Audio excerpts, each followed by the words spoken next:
My name is Douglas Marconi, Sr.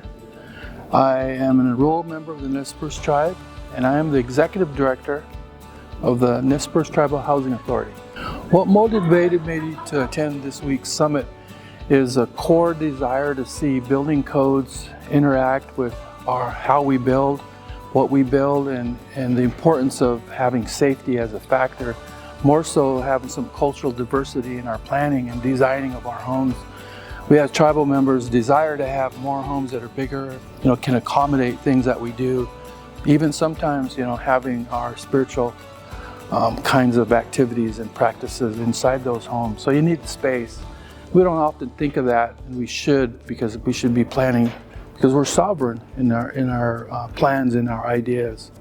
I tell you what, I would like to share the fact that we brought together some regional tribal members in their professional statuses as building officials, building inspectors, construction managers, and I wish at some point we can bring together our tribal leadership and have them understand and help us understand where we need to go with the ordinances and adopting the codes that provide the safety features of all the buildings that we do.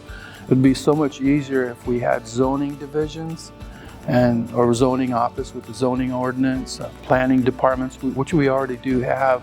We're bringing us all together. I feel like sometimes we've been involved in silos too often, where we don't always know what other departments are doing or other divisions are doing.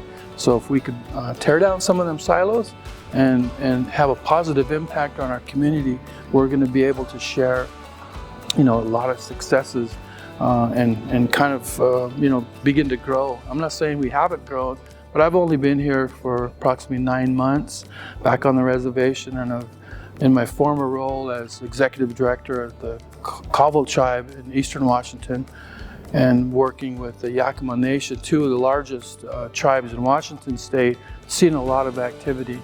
Most recently, I came back from Washington, D.C. and was exposed to a broader range of tribal organizations, housing authorities.